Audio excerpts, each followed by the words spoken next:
Welcome to CVC Interviews. My name is Joyce Vaudreuil from Vernon. Tonight's topic is lifelong learning and the benefits. Also, we're going to give you an update to the feel-good story of 2016. Tonight's topic of lifelong learning is a personal one for me, not only for myself but my guest tonight. So as the host, I too have benefited from being a lifelong learner. My interest is U.S. history, specifically Civil War, but generally U.S. history. And due to that, I was able to get my very first teaching job as a social studies teacher in a high school, teaching U.S. history. So I got to combine two of my loves. With that being said, I'd like to introduce my guest tonight. His name is Michael Vaudreuil, and there is no coincidence. Yes, he's my husband. Michael Vaudreuil, welcome to CVC, and thank you for coming. Oh, thank you for having me, Joyce. You're welcome. So you work at Pratt & Whitney as an engineer. Yes, I do. And yes. What's your job like? How can you describe what you do on a regular basis? Oh, geez, on a regular basis. Okay, so I'm a project engineer at Pratt & Whitney, and we as project engineers kind of put together teams of other engineering discipline folks, and those teams work on different challenges or problems that might come up, whether it be manufacturing or jet engines that are in the field that require, say, a project team to delve into the problem and work things out so there's a satisfactory solution. So how long have you been an engineer? Well, all of about a year and a half. Wow, yeah. A year and a half. Just a year and a half, yes. And how would you say, being a lifelong learner yourself, how has that helped you to get a position like an engineer, project engineer for one of the top airline manufacturers in the country? How did you get there? How did I get here? Well, it was kind of a long journey. It got here kind of as a result of some really bad things happening in life. In 2007, the deep recession that this country experienced, we were one of the first ones kicked out of the economy, being in the construction trades. That suffered first. And within 6 months, I was out of business. And then shortly after that, the house foreclosure, vehicle repossession, credit, and most of our savings. But you got a job right away. I was very fortunate where my cousin Wayne worked at a local college, Worcester Polytechnic Institute in Worcester, Mass. And he was able to get me in as a temp. As a temp doing what? As a professor? No, as a custodian. Okay. And so that was basically I tried that whole summer of 2007, as you know, to try to get out of what I was doing and get a steady job. Wasn't happening. So I was very fortunate to get that temp job. Didn't pay a lot, but it was steady. And it was a second shift, so it allowed you... It was second shift. And eventually I did become, within 6 months' time, I became a full-time employee on the books officially. And then one of the benefits that Worcester Polytech has, that offers its employees, is a tuition waived benefit to take classes there. So as you remember, going through all that foreclosure and repossession, and losing our credit and our savings, in the middle of that, we also lost my mom. So right. I was really low. I was pretty depressed, and I said, hey, you know what? Let me take some classes and just as a way to get my mind off of the horrible, yucky stuff that we were experiencing. Yeah, and if I recall, your passion is still a combination of what you're doing now, but your courses were more aimed at a different topic than engineering. Absolutely. Yeah. I was always fascinated with psychology. Yeah. So I was just taking classes and all of them revolved around psychology. So it was kind of in the progression of like a psychology major. I wasn't thinking about a major at that point. I was just thinking about taking some classes that I enjoyed, and it did what it was intended to do. It got my mind off of the yucky stuff, and it did it in a constructive way. So a couple of years into it, I thought, well, geez, this could really amount to something. A couple of years go by, you think when another 5, 6 years goes by, I could have enough credits for a degree. So I did continue along that path, but shortly thereafter, I realized that maybe I wanted to do some engineering instead. It was lined up more with my, I think, my inclinations, your natural ability. My natural abilities and skills. But, I got to tell you, being as low as I was and having all that non-success, I was very intimidated to walk in a classroom of whiz kids from around the world that go to Worcester Polytech and sit in class with them. That was intimidating as all get out. So the interesting thing after you became an engineer that I'd like to follow up on, as a lifelong learner, you've always been fascinated with airplanes and jets and the modernization. Right. You have an associate's degree Aeronautical technology. Aeronautical technology, which was difficult to do much with in the early 80s, but you've always had that passion. So you've been kept up to speed with modern technology. So being a lifelong learner from way back in the early 80s, where you had a formal education, now it's tying into your passion for engineering. Right.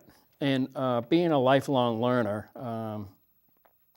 even though the recession kind of dumped us out, dumped me out of my trade as a plastering contractor, I knew that I was not going to grow old and be a plastering contractor. It was very brutal on the body, and I was suffering a lot of injuries. So I was been looking for a way out and to get into something else.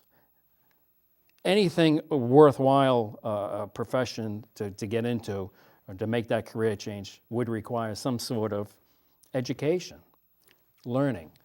So I was very fortunate to land at WPI, take advantage of that benefit, and actually go to classes for 8 years during the day and work simultaneously second shift at night. Cleaning those same classrooms. Cleaning those classrooms and restrooms that the students used. Got a lot of encouragement along the way from professors and fellow students who would see me late at night as they would gather in the classrooms to do their study groups. I'd be in there cleaning a chalkboard. They said, "Didn't I have class with you today?" Things like that. And they were really fascinated, and some of them would ask my story and how but many of them were very, very interested and gave me a lot of compliments for having the courage to do what I did. Right. Well, we both had to readjust. So while you were working second shift, I was working first shift in a school, and finally decided to get my master's degree in special education. So my lifelong passion of being a teacher and history came together for my first full-time teaching job. And history is also a passion of yours. So it helped to continue what I liked, being with someone who also liked it. Not only that, but you also can incorporate your psychological curiosity on some of the places we've been to. Sure. We like to travel to Gettysburg, and most recently we've been to Gettysburg and Manassas. Yeah. And you sometimes will say things like, well, why did he do this plan? Or I understand he did this strategy. Yeah. So I've always been interested talking with you about U.S. history from that Right. angle. So you're combining all of your interests of history, Right. psychology, and helping it to propel you forward. Right. So you took your courses that were engineering. I would like to say to anybody out there that taking calculus 1, 2, 3, and 4 is tough enough. Yeah. But here's somebody who he took calculus 1 and realized he was very rusty with his algebra. So I was going to fail the class. he was going to fail the class. So he dropped the class, and taught himself algebra by watching YouTube videos, Khan Academy, and just practicing and practicing. The very next semester, he signed up for Calculus 1, and he took Calc 1, 2, 3, and 4 in order, right in a row. By the way, he's an A student. So you found your niche. Yeah, right. As an engineer. Yeah, you could say I've been looking for a long time to find that groove, you know, where things kind of fall into place, little things along the way to make it happen. Because you know, you've been there when we were trying to make something happen, and always it seemed like something would come in the way to derail us or push us off into a new and different direction, oftentimes an unattractive direction. But currently at Pratt & Whitney, there's constant training and classes that we take, right? Yeah. And you as a teacher have to take continuing education classes or credits. Yeah. So you are required to do the lifelong learning as we are at Pratt & Whitney. There's a lot to learn, a lot to keep up on. And also what I've done recently is I just began my master's program at through Pratt & Whitney. Working at WPI, they paid for my bachelor's degree. Working at Pratt & Whitney, they're going to pay for my master's degree. And whenever you're working somewhere and they're going to pay the tuition, you're hurting yourself if you don't do it. Absolutely hurting yourself. If you're not engaged in some sort of lifelong learning type of activity or class now, get yourself there, because unless you're planning retirement and you're running down the home stretch of your working life, unless you're doing that, you got to get your head around lifelong learning. Because, you know, when we were kids, many kids went to college, many did not. Right. Many were successful who didn't go to college. We saw that change. We saw where it was almost required to get any decent job in this country. You needed a college education, right? Yeah. It's changed even further, I think, now. Now you need that lifelong learning type of program, and it's on you. You have to manage it, and you have to put it together. And unless you're doing that lifelong learning, at some point, you're going to get hurt economically by that. It's sad to say, but the world is evolving so very quickly. And we were having this conversation earlier that you really don't have these 20, 30, 40 years in one company. You don't get that gold watch anymore. Everybody has to change jobs. I don't know what the number is now, but 6 or 7 jobs that people go through in their working lives. Right, right. So unless you have that not only a depth of knowledge, but the breadth of knowledge, you're learning different things too along the way. Right. Then you have options for perhaps if, say, you lose a job or the industry goes away or the jobs go overseas or whatever. Yeah. You have some footing into a kind of a different line of work. Yeah, you're a perfect example. You went from being a spectacular plastering contractor doing high-end homes to being a custodian to being an engineer. Right. And it's funny you mentioned that about if you have a company that's going to pay your education. Yes. Digital Equipment Corporation, they paid for my bachelor's degree, and I remember taking a history class, and here I was in my 20s, all of a sudden getting excited. Yeah. I didn't know how much I liked it until I took a class. Yeah, so that's the other thing. I think where evolution is headed, whereas we grow up and we think, okay, you finish high school, you have to go to college. That's your choice. Now I think if you delay it, you get some maturity under you and you get some life experience that makes you really appreciate that education so much more, that you really dig in and you fight for that success in the academic arena. Absolutely, yeah. I couldn't agree more. So as an older graduate from a college, you were a little concerned about how you were going to be perceived in the workforce and if you were even going to be able to get a job. Absolutely. I was very excited my last year going through is my home stretch. Yep. But it wasn't quite a victory lap because I had that oh, geez, I'm going to graduate soon. This was all about one thing, and that was getting that good paying job, an engineering job, right? And I'm thinking to myself, I'm going to be a 54-year-old graduate. Who's going to hire somebody in their mid-50s fresh out of school?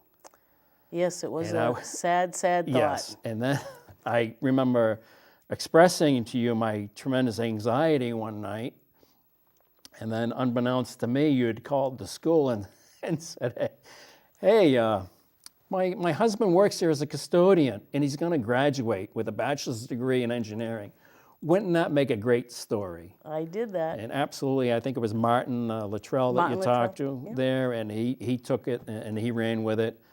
I did a interview for the school webpage, went over big, it sprung legs, story made it off campus. I did many local and national TV interviews as a result. We did many interviews. We did, yes. But I approached that as each and every one of those I approached as a job interview. Because I was all about, I had to get that job. Yep. The notoriety, okay, that's a nice fringe benefit, but that wasn't what it was about. If I had all the notoriety and all the interviews and I never got a job, it really would have been a tough pill to swallow. So this is our segue into the update to the feel-good story of 2016. I never met someone who had a Facebook or a YouTube that hit 15 million views. Absolutely amazing the reach it got.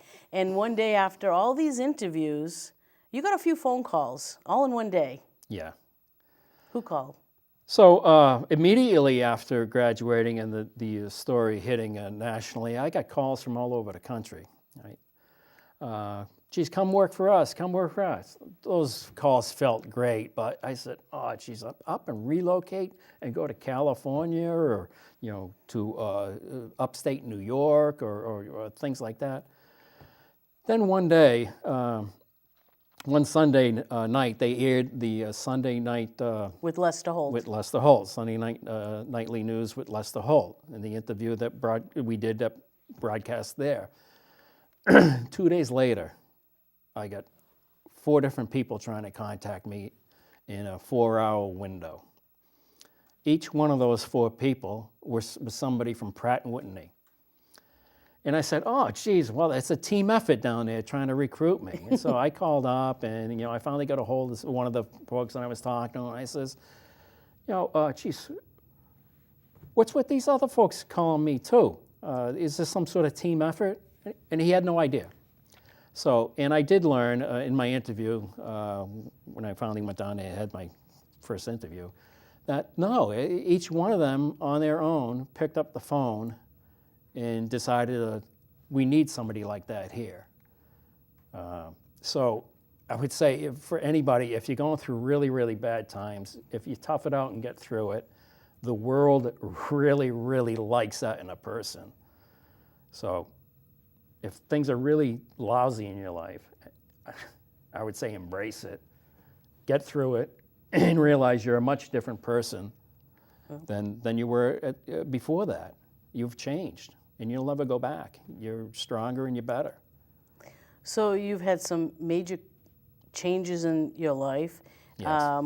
We not only had changes in our lives for our careers, but we're now located in central Connecticut. Yes. Neither one of us have ever lived out of state. No. Our entire lives have been central Massachusetts. Right. And here we are with new careers. Yep. I'm teaching in Connecticut. You're at Pratt & Right. Whitney in Connecticut. It's just amazing what lifelong learning can be a benefit. Absolutely. And I truly, truly give credit to being a lifelong learner to to everything that's happened with us, because we're both doing stuff that is our passion. Right. And we have a great interest in. Right. So when my graduation story kind of died down, I imagine all people would think, oh, I rode off into the sunset and everything was great. No, life goes on, and that life brings with it many ups and many downs. And we've had some ups this year, but we have had many downs too. Oh yeah, yeah. You know, so. But we're still learning. But we're both still Absolutely. As lifelong learners. A perfect example is here at CVC Studios. I've always been very interested in television. I've always been very interested in both behind the scenes and in front of the camera. So here I was able to take a 4-day class. It's free. Yes, it's free. So check it out. There are people of all ages. We have high school students. We have people that have been retired. You can learn how to use a camera, how to use audio. We strongly recommend, if you're in the viewing audience, if you have any interest whatsoever, Melanie, Nick, Chris, everybody here at CVC would love for you to get involved. So part of my lifelong learning was I wasn't working earlier in the summertime in September, so I signed up for the course. I loved it. I took the second one to be a field producer, and now here I am, both in front of and behind the camera, having a great time at CVC. So this is my lifelong learning passion, is television productions. I actually took a class in high school for television productions when the cameras were ginormous. So I'd like to encourage everyone to get involved with CVC. This is your community television. We're still looking for donations because we're looking for the high definition cameras and upgrade the studio, but you too can be a part of it. So please like us on Facebook. CVCCT.org is our webpage. You can check out other programs we've done. And you could also do CVC interviews. Is there an interesting story or person or topic you'd like to discuss? Please let us know. Michael, thank you very much for coming here tonight. I greatly appreciate your time. It's been a very long day. Yes. And thank you for sharing your story. It is inspiring. Even though I'm part of it, I'm still inspired by how far you've come and where you are. And now you know you can do it. You put your mind to it. Absolutely. And if I could just say one last thing. Sure. So when I embarked on the journey to earn a Bachelor's of Science in Mechanical Engineering, I knew it was a long road. So I projected, it's probably going to take 6 to 8 years. It took 8. So at the beginning, one thing that really kept me going and fighting each and every day, because there were some tough days. It took a lot of energy, but the mindset that kept me going was this. I knew the 8 years was going to go by. So at the end of that 8 years, did I want to still just be a custodian? Or did I want to be a custodian about ready to walk across the stage and grab that Bachelor of Science in Mechanical Engineering degree? You chose right. I chose the latter. Yeah, you chose right. You chose right. Absolutely. Thank you.